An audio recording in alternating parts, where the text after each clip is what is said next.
ಈ celebrity inspired dress ಹೇಗೆ stitch ಮಾಡೋದು ನೋಡೋಣ ಬನ್ನಿ. ಹಾಯ್ ಎಲ್ರಿಗೂ ನಮಸ್ಕಾರ, welcome back to my channel. ನಾನಿಲ್ಲಿ ಟಾಪ್ ಪಾರ್ಟ್ಗೆ ಕ್ರೇಪ್ ಕಲಂಕಾರಿ ಫ್ಯಾಬ್ರಿಕ್ ಮತ್ತು ಅದಕ್ಕೆ ಲೈನಿಂಗ್ ತೊಗೊಂಡಿದ್ದೀನಿ. ಎರಡು 1 ಮೀಟರ್ ಇದೆ. ಫಸ್ಟು ಫ್ರಂಟ್ ಪಾರ್ಟ್ ಮಾರ್ಕಿಂಗ್ ನೋಡೋಣ. ನಾನು ಫ್ರಂಟ್ ಪಾರ್ಟ್ಗೆ ಟೋಟಲ್ ಲೆಂತ್ 15 ಇಂಚಸ್ ತೊಗೊಂಡಿದ್ದೀನಿ. ಸೊ ಅಪ್ಸೈಡ್ ಮತ್ತು ಡೌನ್ ಆ್ಯಸ್ ಯೂಶ್ವಲ್ 0.5 ಇಂಚ್ಗೆ ಮಾರ್ಕ್ ಮಾಡ್ಕೋತಿದ್ದೀನಿ. ಇದು ಸ್ಟಿಚಿಂಗ್ ಮಾರ್ಜಿನ್ಗೆ ಹೋಗುತ್ತೆ. ಇಲ್ಲಿಂದ ಮಾರ್ಕಿಂಗ್ ಸ್ಟಾರ್ಟ್ ಮಾಡೋಣ. ಫಸ್ಟ್ ಶೋಲ್ಡರ್ ಮೆಜರ್ಮೆಂಟ್ 6 ಇಂಚಸ್ಗೆ ಮಾರ್ಕ್ ಮಾಡಿಕೊಂಡೆ, ಹಾಗೆ ನೆಕ್ 3 ಇಂಚಸ್. ಶೋಲ್ಡರಿಂದ ಕೆಳಗೆ 0.5 ಇಂಚಸ್ಗೆ ಶೋಲ್ಡರ್ ಡೌನ್ ಮಾರ್ಕ್ ಮಾಡಿಕೊಂಡೆ. ಸೊ ಅಲ್ಲಿಂದ 6.5 ಇಂಚಸ್ಗೆ ಆರ್ಮ್ ಹೋಲ್ ಮಾರ್ಕ್ ಮಾಡಿಕೊಂಡು ಲೈನ್ ಹಾಕೋತಿದ್ದೀನಿ. ಸೊ ಈ ಲೈನ್ನ ಎಕ್ಸ್ಟೆಂಡ್ ಮಾಡಿಕೊಂಡು ಚೆಸ್ಟ್ ಲೆಂತ್ 8 ಇಂಚಸ್ ಪ್ಲಸ್ 1.5 ಇಂಚು ಸೀಮ್ ಅಲೋವೆನ್ಸ್ಗೆ ಮಾರ್ಕ್ ಮಾಡಿಕೊಂಡೆ. ನೆಕ್ಸ್ಟು ಫ್ರಂಟ್ ನೆಕ್ ಡೀಪು ನಾನು 6.5 ಇಂಚಸ್ ತೊಗೊಳ್ತಾ ಇದ್ದೀನಿ.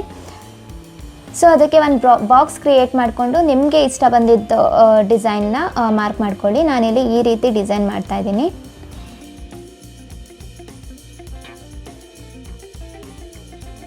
Next arm hole shape draw ಮಾಡೋಕ್ಕೆ ಒಳಗಡೆಗೆ 0.5 ಇಂಚಸ್ ಲೈನ್ ಹಾಕ್ಕೊಂಡು ಅಲ್ಲಿಂದ ಆರ್ಮ್ ಹೋಲ್ ಶೇಪ್ ತೊಗೊಳ್ತಾ ಇದ್ದೀನಿ.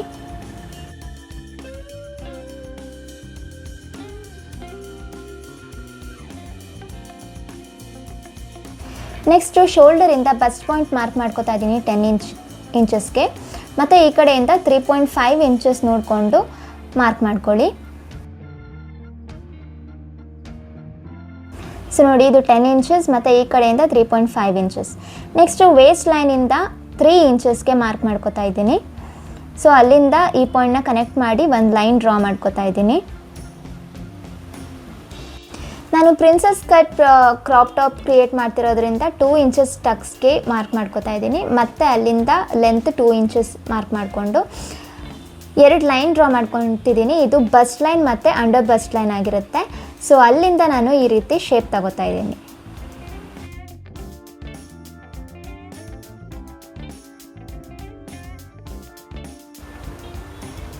ಸೊ ಈ ರೀತಿ ಶೇಪ್ ತಗೊಂಡ್ಮೇಲೆ ಇಲ್ಲಿಂದ ಆರ್ಮ್ ಹೋಲ್ಗೆ ಈ ಥರ ಲೈನ್ ಜಾಯಿನ್ ಮಾಡ್ಕೋಬೇಕು. ಸೊ ಇಲ್ಲಿ 1.5ಗೆ ಇನ್ನೊಂದು ಟಕ್ ಹಾಕೋತಾ ಇದ್ದೀನಿ. ಸೊ ಇಲ್ಲಿ 0.5 ಇಂಚ್ ಟಕ್ಕಲ್ಲಿ ಹೋಗೋದ್ರಿಂದ ನಾನು ಎಕ್ಸ್ಟ್ರಾ ಇಲ್ಲಿ 0.5 ಇಂಚಸ್ಗೆ ಮಾರ್ಕ್ ಮಾಡ್ಕೋತಾ ಇದ್ದೀನಿ. ನೆಕ್ಸ್ಟು ಇಲ್ಲಿ ಕರ್ವ್ ಲೈನ್ ಇದೆಯಲ್ಲ, ಇಲ್ಲಿಗೂ 0.5 ಇಂಚ್ ಮಾರ್ಕ್ ಮಾಡ್ಕೊಂಡಿದ್ದೀನಿ. ಅಲ್ಲಿ ಲೈನ್ ಹಾಕ್ಕೋಬೇಕು. ನೆಕ್ಸ್ಟ್ ತೋರಿಸ್ತೀನಿ. ಇಲ್ಲಿ ವೇಸ್ಟ್ ಮೆಜರ್ಮೆಂಟು ನಂದು 7 ಇಂಚಸ್ ಇದೆ. 7 ಇಂಚಸ್ ಮಾರ್ಕ್ ಮಾಡಿಕೊಂಡೆ. ಪ್ಲಸ್ ಈ ಟಕ್ಗೆ 2 ಇಂಚಸ್ ಹೋಗೋದ್ರಿಂದ ಅದು ಮಾರ್ಕ್ ಮಾಡ್ಕೋತಾ ಇದ್ದೀನಿ. ಪ್ಲಸ್ ಇಲ್ಲಿ ಟಕ್ ಹಿಡಿಯುವಾಗ ಆ ಕಡೆ ಈ ಕಡೆ ಸ್ಟಿಚಿಂಗಿಗೆ ಹಾಫ್ ಇಂಚ್ ಬೇಕು. ಸೊ 1 ಇಂಚ್ ಮಾರ್ಕ್ ಮಾಡಿಕೊಂಡು 1.5 ಇಂಚ್ ಸೀಮ್ ಅಲೋವೆನ್ಸ್ ಮಾಡಿಕೊಂಡೆ. ಸೊ ಇವಾಗ ನೋಡಿ, ಹಾಕ್ಕೊಂಡಿದ್ನಲ್ಲ 0.5 ಇಂಚ್ಗೆ, ಅದಕ್ಕೆ ಈ ರೀತಿ ಒಂದು ಲೈನ್ ಹಾಕೋಬೇಕು. ಸೊ ಇಷ್ಟು ಫ್ರಂಟ್ ಪಾರ್ಟ್ದು ಮಾರ್ಕಿಂಗ್ಸ್ ಆಗಿರುತ್ತೆ. ಇಷ್ಟನ್ನು ನಾನು ಕಟಿಂಗ್ ಮಾಡ್ಕೋತಾ ಇದ್ದೀನಿ. ಹಾಗೆ ಆರ್ಮ್ ಹೋಲ್ ಹತ್ರ ಅಬ್ಸರ್ವ್ ಮಾಡಿ ನಾನು ಎಕ್ಸ್ಟ್ರಾ ಫ್ಯಾಬ್ರಿಕ್ ಬಿಟ್ಟು ಕಟ್ ಮಾಡ್ಕೊಂಡಿದ್ದೀನಿ. ಅದು ಸ್ಟಿಚ್ ಆದಮೇಲೆ ಎಕ್ಸ್ಟ್ರಾ ಇರೋದನ್ನ ರಿಮೂವ್ ಮಾಡ್ಕೋತೀನಿ.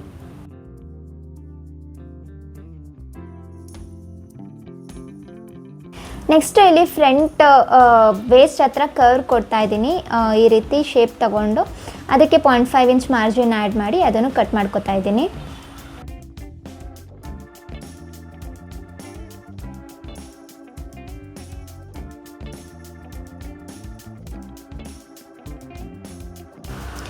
ಸೊ ಇಷ್ಟು ಫ್ರಂಟ್ ಪಾರ್ಟ್ದು ಪೀಸಸ್ ಆಗಿರುತ್ತೆ. ಇದನ್ನು ಇವಾಗ ಜಾಯಿನ್ ಮಾಡ್ಕೋಬೇಕು. ಸೊ ನಾನು ತೋರಿಸಿರೋ ರೀತಿ ಆರ್ಮ್ ಹೋಲಿಂದ ಈ ರೀತಿ ಇಟ್ಕೊಂಡು ಸ್ಟಿಚ್ ಮಾಡ್ಕೋಬೇಕಾಗುತ್ತೆ ಎರಡೂ ಕಡೆ. ಸೊ ನೋಡಿ, ಸ್ಟಿಚಿಂಗ್ ಆದಮೇಲೆ ಈ ರೀತಿ ಕಾಣುತ್ತೆ. ಸೊ ಇವಾಗ ಆರ್ಮ್ ಹೋಲಲ್ಲಿ ಎಕ್ಸ್ಟ್ರಾ ಫ್ಯಾಬ್ರಿಕ್ ಬಿಟ್ಟಿರೋದನ್ನ ನಾನು ಮಾರ್ಕ್ ಮಾಡಿಕೊಂಡು ಕಟ್ ಮಾಡ್ಕೋತಾ ಇದ್ದೀನಿ. ನೆಕ್ಸ್ಟು ಕಪ್ಸ್ ಅಟ್ಯಾಚ್ ಮಾಡೋಣ. ಸೊ ಈ ರೀತಿ ನಾನು ಬ್ಲ್ಯಾಕ್ ಕಲರ್ ಕಪ್ಸ್ ತೊಗೊಂಡಿದ್ದೀನಿ.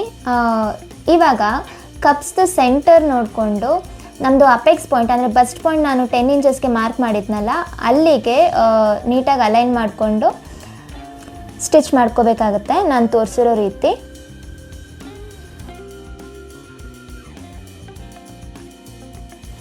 ಸೊ ಇವಾಗ ನಾನು ಎರಡೂ ಕಡೆ ಕಪ್ಸ್ನ ಅಟ್ಯಾಚ್ ಮಾಡಿದ್ದೀನಿ. ಈ ರೀತಿ ಕಾಣ್ತಿದೆ. ಇಷ್ಟಾದಮೇಲೆ ನಾನು ಮೇನ್ ಫ್ಯಾಬ್ರಿಕಲ್ಲೂ ಈ ರೀತಿ ಪೀಸಸ್ನ ಅಟ್ಯಾಚ್ ಮಾಡ್ಕೊಂಡಿದ್ದೀನಿ ಸ್ಟಿಚ್ ಮಾಡಿ. ನೆಕ್ ಮತ್ತು ಕೆಳಗಡೆ ಕರ್ವ್ ಮಾತ್ರ ಬಿಟ್ಟಿದ್ದೀನಿ. ಇವಾಗ ಏನು ಮಾಡಬೇಕು, ನಾನು ಲೈನಿಂಗ್ ಫ್ಯಾಬ್ರಿಕ್ ರೆಡಿ ಮಾಡ್ಕೊಂಡಿರೋದನ್ನ ಫ್ಯಾಬ್ರಿಕ್ದು ರೈಟ್ ಸೈಡ್ ಮೇಲೆ ಈ ರೀತಿ ಇಟ್ಕೊಂಡು ನೆಕ್ನ ಸ್ಟಿಚ್ ಮಾಡ್ಕೋತಾ ಇದ್ದೀನಿ. ಸೊ ಇವಾಗ ನೋಡಿ ನೆಕ್ನ ಈ ರೀತಿ ನಾನು ಸ್ಟಿಚ್ ಮಾಡ್ಕೊಂಡಾಗಿದೆ. ಈಗ ಎಕ್ಸ್ಟ್ರಾ ಫ್ಯಾಬ್ರಿಕ್ಸ್ನ ಕಟ್ ಮಾಡ್ಕೋತಾ ಇದ್ದೀನಿ. ಈ ರೀತಿ ಎಕ್ಸ್ಟ್ರಾ ಫ್ಯಾಬ್ರಿಕ್ಸ್ ಕಟ್ ಮಾಡಿಕೊಂಡು ಸ್ವಲ್ಪ ಕರ್ವ್ ಇರೋದ್ರಿಂದ ನಾಚಸ್ ಆ್ಯಡ್ ಮಾಡ್ತಾ ಇದ್ದೀನಿ. ಈ ನಾಚ್ ಆ್ಯಡ್ ಮಾಡುವಾಗ ಸ್ಟಿಚ್ ಎಲ್ಲೂ ಕಟ್ ಆಗಬಾರ್ದು, ಅದನ್ನು ಕೇರ್ಫುಲ್ಲಾಗಿ ನೋಡ್ಕೊಂಡು ಮಾಡ್ಕೋಬೇಕಾಗತ್ತೆ.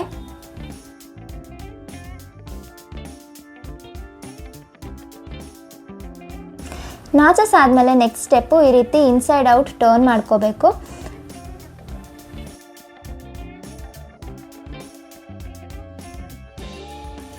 ಸೊ ಈ ರೀತಿ ಟರ್ನ್ ಮಾಡ್ಕೊಂಡ್ಮೇಲೆ ನಮ್ಗೆ ಈ ಥರ ನೆಕ್ಲೈನ್ ಫಿನಿಶ್ ಬರುತ್ತೆ. ನೆಕ್ಸ್ಟ್ ನಾವು ಬ್ಯಾಕ್ ಪಾರ್ಟಿಗೆ ಹೋಗೋಣ. ಬ್ಯಾಕ್ ಪಾರ್ಟ್ಗೂ ನಾನು ಲೆಂತು 15 ಇಂಚ್ ತಗೋತಾ ಇದ್ದೀನಿ, ಟೋಟಲ್ ಲೆಂತು. ಅದನ್ನು ಮಾರ್ಕ್ ಮಾಡ್ತಾ ಇದ್ದೀನಿ.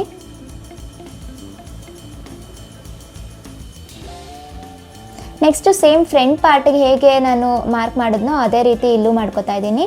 ಮೇಲೆ ಮತ್ತು ಕೆಳಗಡೆ 0.5 ಇಂಚ್ಗೆ ಸ್ಟಿಚಿಂಗ್ ಮಾರ್ಜಿನ್ಗೆ ಮಾರ್ಕ್ ಮಾಡ್ಕೋತಾ ಇದ್ದೀನಿ.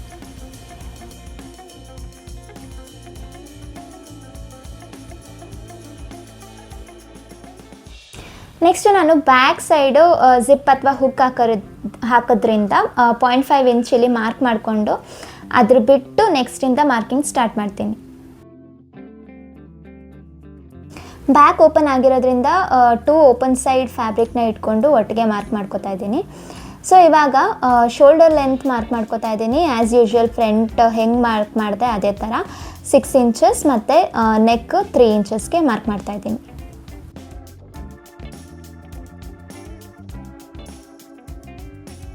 ಮತ್ತು ಬ್ಯಾಕ್ ನೆಕ್ ಡೀಪ್ ನಾನು 3 ಇಂಚ್ ಕೊಡ್ತಾ ಇದ್ದೀನಿ, ಫುಲ್ ನೆಕ್ ಇರಲಿ ಅಂತ. ಸೊ ಈ ರೀತಿ ಬಾಕ್ಸ್ ಕ್ರಿಯೇಟ್ ಮಾಡಿಕೊಂಡು ಡಿಸೈರ್ಡ್ ನೆಕ್ ಡಿಸೈನ್ನ ಮಾರ್ಕ್ ಮಾಡ್ಕೊಳ್ಳಿ. ನೆಕ್ಸ್ಟು ಶೋಲ್ಡರ್ ಡೌನ್ 0.5 ಇಂಚು ಮಾರ್ಕ್ ಮಾಡಿಕೊಂಡು ಲೈನ್ ಹಾಕೋತಾ ಇದ್ದೀನಿ. ನೆಕ್ಸ್ಟು ಅಲ್ಲಿಂದ ಆರ್ಮ್ ಹೋಲ್ಗೆ 6.5 ಇಂಚಸ್ ಮಾರ್ಕ್ ಮಾಡಿಕೊಂಡು ಲೈನ್ ಡ್ರಾ ಮಾಡ್ಕೋತಾ ಇದ್ದೀನಿ.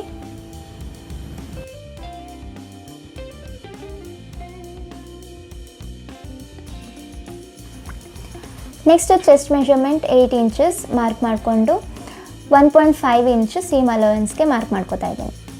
ವಿಡಿಯೋ ಪೂರ್ತಿ ನೋಡಿ ಸೊ ದಟ್ ನಿಮ್ಗೆ ಯಾವುದೇ ಸ್ಟೆಪ್ಸ್ ಸ್ಕಿಪ್ ಆಗಲ್ಲ. ಹಾಗೆ ಪ್ಲೀಸ್ ಸಬ್ಸ್ಕ್ರೈಬ್ ಮಾಡಿ. ನೆಕ್ಸ್ಟು ಇಲ್ಲಿ ನಾನು 4 ಇಂಚಸ್ಗೆ ವೇಸ್ಟ್ ಲೈನಲ್ಲಿ ಮಾರ್ಕ್ ಮಾಡಿಕೊಂಡು ಬ್ಯಾಕ್ ಟಕ್ಗೆ ಮಾರ್ಕ್ ಮಾಡ್ತಾ ಇದ್ದೀನಿ. ಈ ರೀತಿ ಮಾರ್ಕ್ ಮಾಡಿಕೊಂಡು 0.5 ಆ ಕಡೆ ಈ ಕಡೆ ಮಾರ್ಕ್ ಮಾಡಿ ಈ ರೀತಿ ಟ್ರಯಾಂಗಲ್ ಮಾರ್ಕ್ ಮಾಡ್ತಾ ಇದ್ದೀನಿ.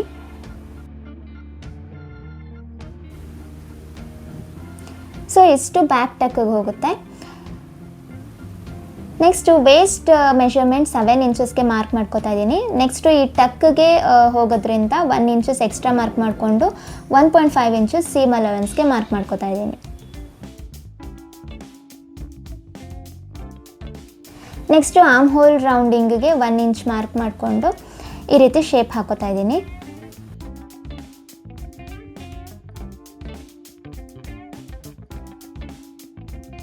ಸೊ ಇಷ್ಟು ಬ್ಯಾಕ್ ಪಾರ್ಟ್ ಮಾರ್ಕಿಂಗ್ಸ್. ಇವಾಗ ನಾನು ಇಷ್ಟನ್ನು ಕಟ್ ಮಾಡ್ಕೋತಾ ಇದ್ದೀನಿ.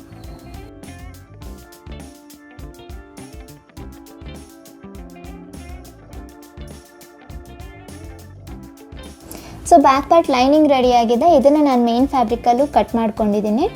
ಸೊ ಮೇನ್ ಫ್ಯಾಬ್ರಿಕ್ನ ರೈಟ್ ಸೈಡ್ ಈ ರೀತಿ ತಿರುಗಿಸ್ಕೊಂಡು ಇಟ್ಕೊಂಡು ಈ ರೈಟ್ ಸೈಡ್ ಮೇಲೆ ನಾನು ಲೈನಿಂಗ್ ಫ್ಯಾಬ್ರಿಕ್ನ ಈ ರೀತಿ ಇಟ್ಕೊಂಡು ನೆಕ್ ಫಿನಿಶ್ ಮಾಡ್ಕೋತೀನಿ.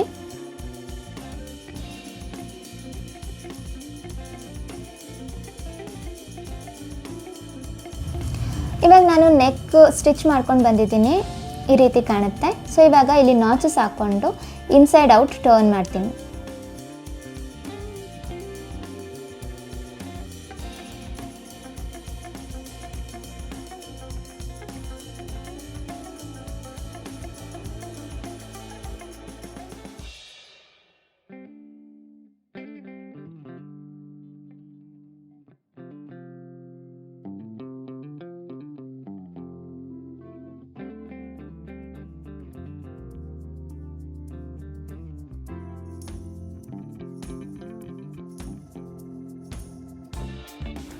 ಇನ್ಸೈಡ್ ಔಟ್ ಟರ್ನ್ ಆದಮೇಲೆ ನಾನೀಗ ತೋರಿಸಿರೋ ರೀತಿ ಇಷ್ಟಕ್ಕೂ ಸ್ಟಿಚ್ ಮಾಡಿಕೊಂಡು ಹಾಗೆ ಈ ಟಕ್ಸ್ ಕೂಡ ಸ್ಟಿಚ್ ಮಾಡಿಕೊಂಡು ರೆಡಿ ಮಾಡ್ಕೊತೀನಿ. ಟಕ್ಸ್ನೂ ಅಷ್ಟೇ ಈ ರೀತಿ ಮಡ್ಚ್ಕೊಂಡು ನಾನು ಟ್ರಯಾಂಗಲ್ ಶೇಪ್ ಹೆಂಗೆ ಕೊಟ್ಟಿದ್ದೀನೋ ಆ ರೀತಿ ಸ್ಟಿಚ್ ಮಾಡ್ಕೋಬೇಕಾಗತ್ತೆ. ಸೊ ನೋಡಿ, ಸ್ಟಿಚ್ ಆದಮೇಲೆ ಈ ರೀತಿ ಕಾಣುತ್ತೆ. ಸೊ ಬ್ಯಾಕ್ ಪಾರ್ಟ್ ರೆಡಿ ಆಯಿತು. ಇವಾಗ ನಾವು ಶೋಲ್ಡರ್ಸ್ ಜಾಯಿನ್ ಮಾಡೋಣ. ಫ್ರಂಟ್ ಮತ್ತು ಬ್ಯಾಕ್ ಪಾರ್ಟ್ ಎರಡೂ ಸೇರಿಸಿ ಶೋಲ್ಡರ್ಸ್ ಅಟ್ಯಾಚ್ ಮಾಡುವಾಗ ಈ ರೀತಿ ಬ್ಯಾಕ್ ಮತ್ತು ಫ್ರಂಟ್ ಪಾರ್ಟ್ ಎರಡೂ ರೈಟ್ ಸೈಡ್ ಒಳಗೋಗೋ ಥರ ಇಟ್ಕೊಂಡು ಈ ರೀತಿ ಶೋಲ್ಡರ್ ಪಾರ್ಟ್ನ ಲೈನಿಂಗ್ ಜೊತೆ ಈ ರೀತಿ ಓಪನ್ ಮಾಡಿಕೊಂಡು ಸ್ಟ್ರೈಟ್ ಸ್ಟಿಚ್ ಹಾಕೋಬೇಕಾಗುತ್ತೆ, ನಾನು ತೋರಿಸಿರೋ ರೀತಿ.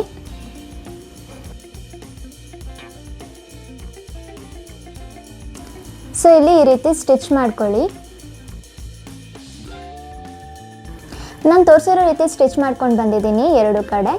ಸೊ ಈ ಸ್ಟಿಚ್ನ ನಾವು ಓಪನ್ ಮಾಡೋಕ್ಕಿಂತ ಮುಂಚೆ ಫಸ್ಟು ಈ ಸ್ಟಿಚ್ಚಲ್ಲಿ ಇರೋದನ್ನ ಈ ರೀತಿ ಓಪನ್ ಮಾಡ್ಕೋಬೇಕಾಗತ್ತೆ, ಇಲ್ಲಾಂದರೆ ಶೋಲ್ಡರ್ ಕಡೆ ದಪ್ಪ ಬಟ್ಟೆ ಕಾಣುತ್ತೆ. ಸೊ ಈ ರೀತಿ ಮಾಡಿಕೊಂಡು ಆಮೇಲೆ ಈ ಥರ ಇನ್ಸೈಡ್ ಔಟ್ ಟರ್ನ್ ಮಾಡಬೇಕು. ಸೊ ಹಿಂಗೆ ಮಾಡಿದ್ರೇ ಈ ರೀತಿ ಪರ್ಫೆಕ್ಟ್ ಫಿನಿಶ್ ಬರೋದು. ಅಬ್ಸರ್ವ್ ಮಾಡಿ, ನೀಟ್ ಫಿನಿಶ್ ಸಿಗುತ್ತೆ. ಸೊ ಈ ಕಡೆಗೂ same process.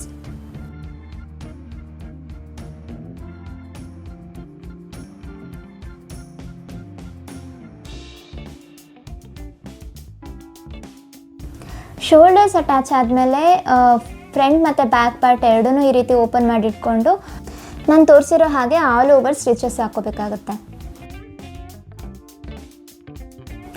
Next front part ಮತ್ತು ಬ್ಯಾಕ್ ಪಾರ್ಟ್ ಎರಡೂ ವೇಸ್ಟ್ ಲೈನ್ ಫಿನಿಶ್ ಮಾಡ್ಕೊಳ್ಳೋಣ.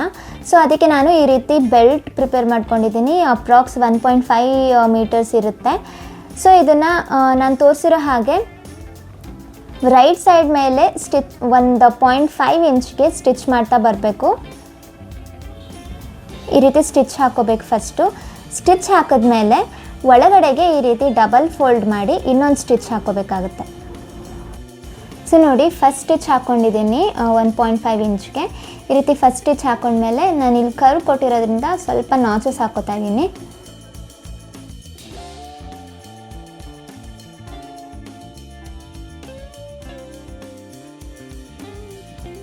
ಸೊ ಈ ನಾಚ್ ಹಾಕಿದ್ಮೇಲೆ ಈ ರೀತಿ ಒಳಗಡೆಗೆ ಡಬಲ್ ಫೋಲ್ಡ್ ಮಾಡಬೇಕು.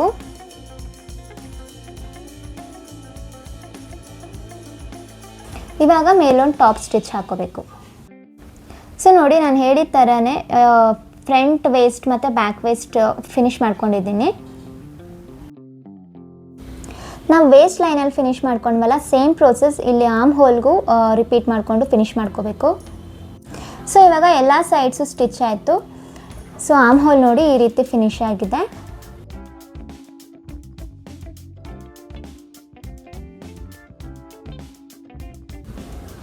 ಸೊ ಇಷ್ಟಾದಮೇಲೆ ಈ ರೀತಿ ಸೀದಾ ಇಟ್ಕೊಂಡೇ 0.25 ಇಂಚ್ಗೆ ಸ್ಟಿಚ್ ಮಾಡ್ಕೋಬೇಕು. ನೋಡಿ, ಇವಾಗ ಸ್ಟಿಚ್ ಮಾಡ್ಕೊಂಡು ಬಂದಿದ್ದೀನಿ. ಈ ರೀತಿ ಸ್ಟಿಚ್ ಆದಮೇಲೆ ನೆಕ್ಸ್ಟು ಒಳಗಡೆ ಈ ರೀತಿ ಉಲ್ಟಾ ತಿರುಗಿಸಿ ಫಿಟ್ಟಿಂಗ್ ಹಿಡಿಯೋದ್ರಿಂದ ಓಪನ್ ಎಡ್ಜಸ್ ಏನಿರುತ್ತೆ ಅದೆಲ್ಲ ಒಳಗಡೆ ಕನ್ಸೀಲ್ಡ್ ಆಗುತ್ತೆ. ಇವಾಗ ಇಲ್ಲಿ ನಿಮ್ಮ ಮೆಷರ್ಮೆಂಟ್ ಏನಿದೆಯೋ ಅಲ್ಲಿಗೆ ಫಿಟ್ಟಿಂಗ್ ಹಿಡಿಬೇಕು. ಸೊ ಇಲ್ಲಿ ನೋಡಿ, ನಾನು 2 to 3 ಸ್ಟಿಚಸ್ ಹಾಕ್ಕೊಂಡಿದ್ದೀನಿ, ಫರ್ದರ್ ಯೂಸೇಜ್ಗೂ ಆಗುತ್ತೆ ಅಂತ. ಸೊ ನೆಕ್ಸ್ಟು ಈ ರೀತಿ ಇನ್ಸೈಡ್ ಔಟ್ ಟರ್ನ್ ಮಾಡಾದಮೇಲೆ ಬ್ಲೌಸ್ ರೆಡಿ ಆಯಿತು. ನೆಕ್ಸ್ಟು ಲಾಸ್ಟ್ ಸ್ಟೆಪ್ಪು, ಇಲ್ಲಿ ಹುಕ್ ಮತ್ತು ಐ ಪಟ್ಟಿನ ಅಟ್ಯಾಚ್ ಮಾಡ್ಕೊಂಡಿದ್ದೀನಿ. ಅದು ಸೇಮ್ ನಾನು ವೇಸ್ಟ್ಗೆ ಹೇಗೆ ಫಿನಿಶ್ ಮಾಡೋದು ತೋರಿಸಿದ್ನಲ್ಲ ಅದೇ ಪ್ರೋಸೆಸ್ಸಲ್ಲಿ ಮಾಡ್ಕೋಬೇಕು. ಸೊ ಇಲ್ಲಿಗೆ ಬ್ಲೌಸ್ ಕಂಪ್ಲೀಟಾಗಿ ರೆಡಿಯಾಗಿದೆ. ನೆಕ್ಸ್ಟ್ ಸ್ಕರ್ಟ್ ಪಾರ್ಟ್ ಹೋಗೋಣ. ಸ್ಕರ್ಟ್ಗೆ ನಾನು 5 ಮೀಟರ್ಸ್ ಯೂಸ್ ಮಾಡಿರೋದ್ರಿಂದ ಕ್ಯಾಮ್ರಾದಲ್ಲಿ ಕವರ್ ಮಾಡೋಕ್ಕಾಗಲ್ಲ. ಸೊ ನಾನು ಈ ಶೀಟ್ ಮೇಲೆ ತೋರಿಸ್ತಾ ಇದ್ದೀನಿ. ಸೊ ನೋಡಿ, ಇದು 5 ಮೀಟರ್ಸ್ ಫ್ಯಾಬ್ರಿಕ್ ಆಗಿದ್ದರೆ ಈ ರೀತಿ ಡಬಲ್ ಫೋಲ್ಡ್ ಮಾಡ್ಕೋಬೇಕು. ಡಬಲ್ ಫೋಲ್ಡ್ ಮಾಡಿಕೊಂಡು ಇಲ್ಲಿ ನೋಡಿ, ಇದು ಓಪನ್ ಪಾರ್ಟ್ ಆಗಿರುತ್ತೆ, ಇದು ಕ್ಲೋಸ್ಡ್ ಪಾರ್ಟ್. ಸೊ ಕ್ಲೋಸ್ಡ್ ಪಾರ್ಟಲ್ಲಿ ನಿಮ್ಮದು ವೇಸ್ಟ್ ಮೆಷರ್ಮೆಂಟ್ ಎಷ್ಟಿದೆ ಅದು ಡಿವೈಡೆಡ್ ಬೈ 4 ಎಷ್ಟು ಬರುತ್ತೆ ಅದನ್ನು ಬರ್ಕೊಂಡು, ಸೊ ಅಷ್ಟು ಮೆಷರ್ಮೆಂಟ್ಗೆ ನಾನು ಎಲ್ಲಿ ಬರುತ್ತೆ ಅಲ್ಲಿಗೆ ಮಾರ್ಕ್ ಮಾಡ್ಕೋತಾ ಇದ್ದೀನಿ. ಸೊ ನೋಡಿ, ಈ ಕಾರ್ನರಿಂದ 6.75 ಅಂದರೆ ಇಲ್ಲಿಗೆ ಬರುತ್ತೆ. ಸೊ ಈ ಟಿಪ್ಪಿಂದ 6.75ಗೆ ಎಲ್ಲಿ ಬರುತ್ತೆ ಅಲ್ಲಿ ಮಾರ್ಕ್ ಮಾಡಿಕೊಂಡು ಈ ರೀತಿ ಕರ್ವ್ನ ಮಾಡ್ಕೋಬೇಕು. ಸೊ ಇದು ನಮ್ಮದು ವೇಸ್ಟ್ ಆಗಿರುತ್ತೆ. ಸೊ ಈ ವೇಸ್ಟಿಂದ ನಮಗೆ ಸ್ಕರ್ಟ್ ಲೆಂತು ಎಷ್ಟು ಬೇಕು ಅಷ್ಟಕ್ಕೆ ಮಾರ್ಕ್ ಮಾಡ್ಕೋಬೇಕು. ಸೊ ಆಲ್ ಓವರ್ ಈ ಥರ ನಿಮ್ಮ ಫ್ಯಾಬ್ರಿಕ್ ಮೇಲೆ ಮೆಷರ್ಮೆಂಟ್ ಟೇಪ್ ಇಟ್ಕೊಂಡು ಟಿಪ್ಪಿಂದ ಲೆಂತ್ ತನಕ ಮೆಷರ್ ಮಾಡಿಕೊಂಡು ಮಾರ್ಕ್ ಮಾಡ್ತಾ ಹೋಗಬೇಕು. ಮಾರ್ಕ್ ಆದಮೇಲೆ ನಾನು ಇದನ್ನ ಕಟ್ ಮಾಡ್ಕೋತಾ ಇದ್ದೀನಿ.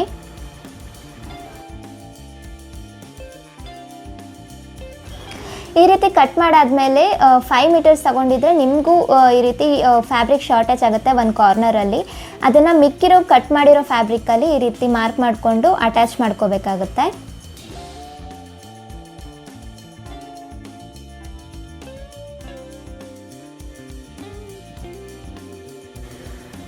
ಸೊ ಈ ಕಟ್ ಮಾಡ್ಕೊಂಡಿರೋ ಫ್ಯಾಬ್ರಿಕ್ ಪೀಸು 4 ಫೋಲ್ಡಲ್ಲಿ ಇರುತ್ತಲ್ವ, ಅದನ್ನು ಈ ರೀತಿ ಓಪನ್ ಮಾಡಿದ್ರೆ ಅದು ಫುಲ್ ಸರ್ಕಲ್ ಕಾಣುತ್ತೆ.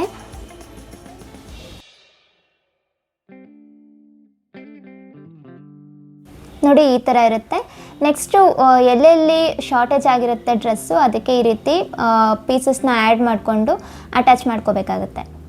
ಸೊ ಈ ರೀತಿ ಫುಲ್ ಸರ್ಕಲ್ ಸ್ಕರ್ಟ್ನ ರೆಡಿ ಮಾಡ್ಕೋಬೇಕು. ನಾನು ಇದೇ ಥರ ಮೇನ್ ಫ್ಯಾಬ್ರಿಕ್ ಮತ್ತು ಅದ್ರ ಕೆಳಗಡೆ ಕ್ರೇಪ್ ಲೈನಿಂಗ್ ಮತ್ತು ಅದ್ರ ಕೆಳಗಡೆ ಕಾಟನ್ ಲೈನಿಂಗ್ ಈ 3 ಲೇಯರ್ಸ್ನು ಅದೇ ರೀತಿ ಕಟ್ ಮಾಡ್ಕೊಂಡಿದ್ದೀನಿ. ನಾನು ಪೇಪರಲ್ಲಿ ತೋರಿಸಿದಾಗ ನೀವು ಅಬ್ಸರ್ವ್ ಮಾಡಿದರೆ ಅಲ್ಲಿ 2 ಓಪನಿಂಗ್ಸ್ ಇರುತ್ತೆ. ಸೊ ನಾನಿಲ್ಲಿ ಒಂದು ಓಪನಿಂಗ್ನ ಈ ರೀತಿ 3 ಫ್ಯಾಬ್ರಿಕಲ್ಲಿ ಸ್ಟಿಚ್ ಮಾಡಿಕೊಂಡು ಕ್ಲೋಸ್ ಮಾಡ್ಕೊಂಡಿದ್ದೀನಿ. ರಿಮೈನಿಂಗ್ ನನಗೆ ಒಂದು ಓಪನಿಂಗ್ ಸಿಗುತ್ತೆ.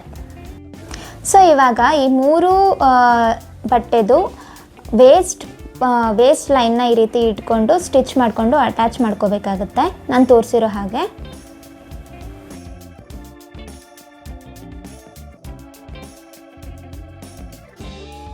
ಸೊ ಇವಾಗ ನೋಡಿ ನಾನು ಸ್ಟಿಚ್ ಮಾಡ್ಕೊಂಡು ಬಂದಿದ್ದೀನಿ. ಈ ರೀತಿ ಮಾಡಿದಾಗ 3 ಫ್ಯಾಬ್ರಿಕ್ ನಮಗೆ ಅಟ್ಯಾಚ್ ಆಗುತ್ತೆ ವೇಸ್ಟ್ ಲೈನಲ್ಲಿ. ನಾನು ಸ್ಟಿಚ್ ಮಾಡ್ಕೊಂಡಿರೋ ಆರ್ಡರ್ನು ಹೇಳ್ಬಿಡ್ತೀನಿ. ಫಸ್ಟು ನಂದು ಮೇನ್ ಫ್ಯಾಬ್ರಿಕ್ ಅಂದರೆ ಕ್ರೇಪ್ ಬಟ್ಟೆ ಫಸ್ಟ್ ಇರುತ್ತೆ, ಅದ್ರ ಕೆಳಗಡೆ ಕ್ರೇಪ್ ಲೈನಿಂಗ್ ಇರುತ್ತೆ, ಅದ್ರ ಕೆಳಗಡೆ ಕಾಟನ್ ಲೈನಿಂಗ್ ಇರುತ್ತೆ. ಸೊ ಇವಾಗ 2 ಬದಿ ಈ ರೀತಿ ಡಬಲ್ ಫೋಲ್ಡ್ ಮಾಡಿ ಒಂದು 12 ಇಂಚಸ್ಗೆ ಮೆಷರ್ ಮಾಡಿಕೊಂಡು ನಾವು ಸ್ಟಿಚ್ ಮಾಡ್ಕೋಬೇಕಾಗತ್ತೆ ಜಿಪ್ ಅಟ್ಯಾಚ್ ಮಾಡೋಕ್ಕೋಸ್ಕರ.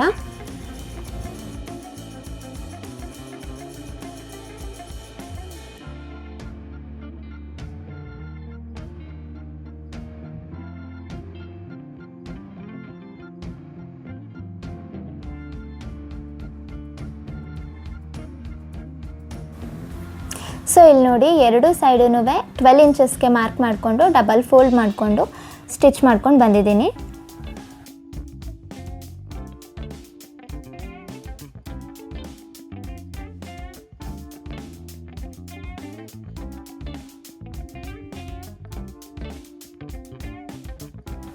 ಸೊ ಇವಾಗ ವೇಸ್ಟ್ ಲೈನಲ್ಲಿ ಈ ರೀತಿ ಇಟ್ಕೊಂಡು ನಿಮ್ಮ ವೇಸ್ಟ್ ಮೆಷರ್ಮೆಂಟ್ ಕರೆಕ್ಟಾಗಿದೆಯಾ ಅಂತ ಚೆಕ್ ಮಾಡ್ಕೋಬೇಕು. ಸೊ ನಿಮ್ಮ waste measurement plus 1.5 inch both ಅಂದರೆ ಆ ಕಡೆ ಈ ಕಡೆ 1.5 ಇಂಚ್ ಎಕ್ಸ್ಟ್ರಾ ತೊಗೊಂಡು ನಿಮ್ಮ ವೇಸ್ಟ್ ಮೆಷರ್ಮೆಂಟ್ ಸರಿ ಇದೆಯಾ ಅಂತ ನೋಡ್ಕೋಬೇಕಾಗುತ್ತೆ.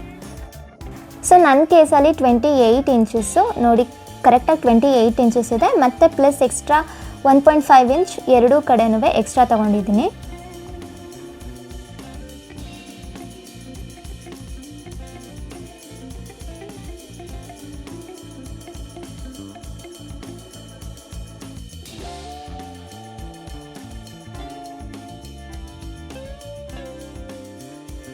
ಸೊ ಇವಾಗ ನಾನು ಡಬಲ್ ಫೋಲ್ಡ್ ಮಾಡಿ ರೆಡಿ ಮಾಡಿ ಇಟ್ಕೊಂಡಿದ್ನಲ್ಲ ಆ ಕಡೆಗೆ ಜಿಪ್ ಎಷ್ಟು ಲೆಂತ್ ಇದೆ ಅಷ್ಟುದಕ್ಕೂ ಒಂದು ಸ್ಟಿಚ್ ಹಾಕೋಬೇಕಾಗುತ್ತೆ.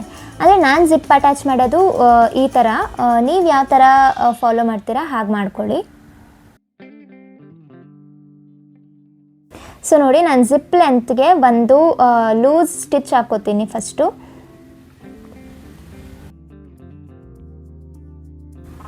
ಇವಾಗ ನೋಡಿ ಸ್ಟಿಚ್ ಹಾಕ್ಕೊಂಡು ಬಂದೆ. ಈ ರೀತಿ ಒಂದು ಲೂಸ್ ಸ್ಟಿಚ್ ಹಾಕೋತೀನಿ. ಈ ಲೂಸ್ ಸ್ಟಿಚ್ನ ಮಧ್ಯ ಈ ರೀತಿ ಓಪನ್ ಮಾಡಿದಾಗ ಈ ರೀತಿ ನಮಗೆ ಸಿಗುತ್ತೆ. ಸೊ ಇಲ್ಲಿ ನಾವು ಜಿಪ್ನ ಅಟ್ಯಾಚ್ ಮಾಡಬೇಕು. ಫಸ್ಟ್ ಅಟ್ಯಾಚ್ ಮಾಡಿ ಆಮೇಲೆ ಇಲ್ಲಿ ಲೂಸ್ ಸ್ಟಿಚ್ನ ಸೀಮ್ ರಿಪ್ಪರ್ ತೊಗೊಂಡು ರಿಮೂವ್ ಮಾಡಿಬಿಟ್ರೆ ನೀಟಾಗಿ ಫಿನಿಶ್ ಆಗುತ್ತೆ ಜಿಪ್ಪು. ಇವಾಗ ನಾನು ಜಿಪ್ನ ಈ ರೀತಿ ಇಟ್ಕೊಂಡು ಫಸ್ಟ್ ಪಿನ್ ಮಾಡ್ಕೊಬಿಡ್ತೀನಿ. ಜಿಪ್ಪು ಆ ಕಡೆ ಈ ಕಡೆ ಜರಗದೇ ಇರೋ ಹಾಗೆ ಫಸ್ಟು ಪಿನ್ ಮಾಡ್ಕೊಂಡು ಸೆಕ್ಯೂರ್ ಮಾಡ್ಕೊತಾ ಇದ್ದೀನಿ.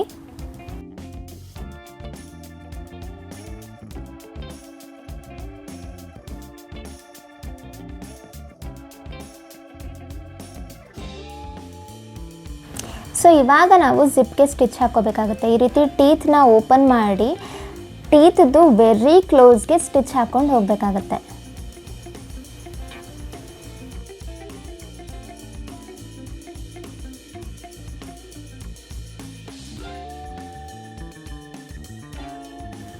ಇವಾಗ ನಾನು ಜಿಪ್ಗೆ ಸ್ಟಿಚ್ ಹಾಕ್ಕೊಂಡಾಗಿದೆ. ಈಗ ನಾನು ಫಸ್ಟೇ ಲೂಸ್ ಸ್ಟಿಚ್ ಹಾಕ್ಕೊಂಡಿದ್ನಲ್ಲ ಅದನ್ನು ರಿಮೂವ್ ಮಾಡ್ಕೋಬೇಕು ಇವಾಗ. ಸೊ ಅದಕ್ಕೆ ನಾನು ಸೀಮ್ ರಿಪ್ಪರ್ ತಗೋತೀನಿ. ಸೀಮ್ ರಿಪ್ಪರ್ ತಗೊಂಡು ನಾನಿಲ್ಲಿ ತೋರಿಸಿರೋ ಹಾಗೆ ರಿಮೂವ್ ಮಾಡ್ಕೊಳ್ತಾ ಬರ್ತೀನಿ.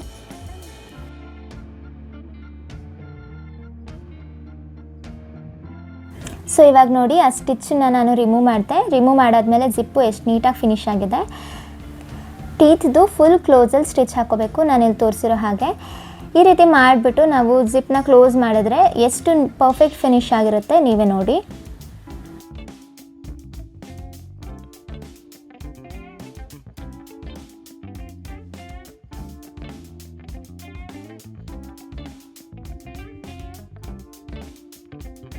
ಸೊ ಜಿಪ್ ಅಟ್ಯಾಚ್ ಆದಮೇಲೆ ಮಿಕ್ಕಿರೋ ಫ್ಯಾಬ್ರಿಕ್ ಕೆಳಗಡೆ ಇರೋ ಫ್ಯಾಬ್ರಿಕ್ ಅಷ್ಟನ್ನು ಜಾಯಿನ್ ಮಾಡ್ಕೋಬೇಕು. ಸೊ ಜಾಯಿನ್ ಮಾಡುವಾಗಲೂ ಅಷ್ಟೇ ಲೇಯರ್ ಬೈ ಲೇಯರ್ಸ್ ಜಾಯಿನ್ ಮಾಡ್ಕೋಬೇಕು. ಫಸ್ಟು ಒಳಗಡೆಯಿಂದ ಫಸ್ಟ್ ಲೇಯರ್ ಯಾವುದಿದೆ ಮೇನ್ ಫ್ಯಾಬ್ರಿಕ್ಕು ಅದನ್ನು ಫಸ್ಟು ಜಾಯಿನ್ ಮಾಡ್ಕೋಬೇಕು ಸ್ಟಿಚ್ ಮಾಡಿ. Next crepe lining, next cotton, ಈ ರೀತಿ ಒಂದೊಂದಾಗೆ ಜಾಯಿನ್ ಮಾಡ್ಕೋಬೇಕಾಗುತ್ತೆ. ಸೊ ಇಲ್ಲಿ ನೋಡಿ ನಾನು ತೋರಿಸ್ತಿದ್ದೀನಿ. ಫಸ್ಟು ಈ ಫ್ಯಾಬ್ರಿಕ್ನ ಇಲ್ಲಿ ಸ್ಟಿಚ್ ಮಾಡ್ಕೊಳ್ಳಿ. ನೆಕ್ಸ್ಟು ಕ್ರೇಪ್ ಲೈನಿಂಗ್ನ ಇಟ್ಕೊಂಡು ಇಲ್ಲಿ ಸ್ಟಿಚ್ ಮಾಡ್ಕೋಬೇಕು. ನೆಕ್ಸ್ಟು ಲಾಸ್ಟ್ ಲೇಯರು ಕಾಟನ್ ಲೇಯರ್ನ ಈ ರೀತಿ ತಗೊಂಡು ಸ್ಟಿಚ್ ಮಾಡ್ಕೋಬೇಕಾಗುತ್ತೆ. ಸೊ ಇಷ್ಟು ಮಾಡಿದ್ರೆ ನಮ್ಮದು ಫುಲ್ ಸ್ಕರ್ಟ್ ಕ್ಲೋಸ್ ಆಗುತ್ತೆ. ನೆಕ್ಸ್ಟು ವೇಸ್ಟ್ ಪಾರ್ಟಲ್ಲಿ ಬೆಲ್ಟ್ ಒಂದು ಅಟ್ಯಾಚ್ ಮಾಡೋದು ಬಾಕಿ ಇದೆ. ಸೊ ಇಲ್ಲಿ ನೋಡಿ ನಾನು 3 ಲೇಯರ್ಸ್ನ ಸ್ಟಿಚ್ ಮಾಡಿ ಈ ರೀತಿ ಸ್ಕರ್ಟ್ ಕ್ಲೋಸ್ ಮಾಡಿದ್ದೀನಿ.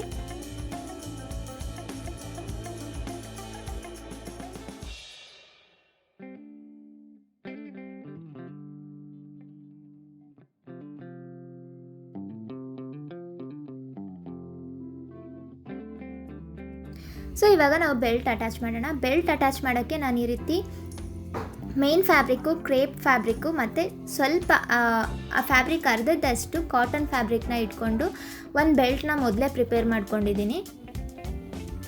ಇದು ಒಂದು ಅಪ್ರಾಕ್ಸ್ ಆಗಿ 4 ಇಂಚಸ್ ಇದೆ. ಸೊ ಇದನ್ನು ಈ ರೀತಿ ಡಬಲ್ ಫೋಲ್ಡ್ ಮಾಡಿಕೊಂಡು ಒಳಗಡೆಯಿಂದ ಈ ರೀತಿ ನಾನು ತೋರಿಸಿರೋ ರೀತಿ ಸ್ಟಿಚ್ ಮಾಡ್ತಾ ಬರಬೇಕು. ನೋಡಿ ಈ ರೀತಿ ವೇಸ್ಟ್ ಮತ್ತು ಬೆಲ್ಟ್ನ ಸೇರಿಸಿ 0.5 ಇಂಚಷ್ಟು ಸ್ಟಿಚ್ ಮಾಡ್ತಾ ಅಟ್ಯಾಚ್ ಮಾಡ್ತಾ ಬರಬೇಕು. ಇಲ್ಲಿ ನೋಡಿ ನಾನು ಸ್ಟಿಚ್ ಮಾಡಿ ರೆಡಿ ಆಗಿದೆ. ಈ ರೀತಿ ಸ್ಟಿಚ್ ಆದಮೇಲೆ ಅದನ್ನು ಮತ್ತೆ ಈ ರೀತಿ ಡಬಲ್ ಫೋಲ್ಡ್ ಇರುತ್ತಲ್ಲ ಅದನ್ನು ನೀಟಾಗಿ ಅಲೈನ್ ಮಾಡಿ ಇಟ್ಕೊಂಡು ಮೇಲ್ಗಡೆಗೆ ಈ ರೀತಿ ಮಡಚಿ ಇನ್ನೊಂದು ಸ್ಟಿಚ್ ಹಾಕೋಬೇಕಾಗುತ್ತೆ. ನೋಡಿ ಈ ರೀತಿ ಮೇಲ್ಗಡೆಗೆ ಮಡಚಿ ಮೇಲೊಂದು ಟಾಪ್ ಸ್ಟಿಚ್ ಹಾಕೋಬೇಕು.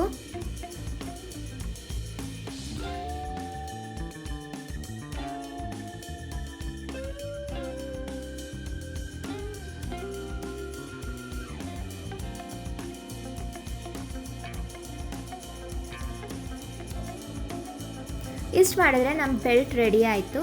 ನೋಡಿ ಈ ರೀತಿ ಫಿನಿಶಲ್ಲಿ ರೆಡಿ ಆಗಿದೆ. ನಾನಿಲ್ಲಿ ಜಿಪ್ ಕ್ಲೋಸ್ ಮಾಡಿ ತೋರಿಸ್ತಾ ಇದ್ದೀನಿ ನೋಡಿ.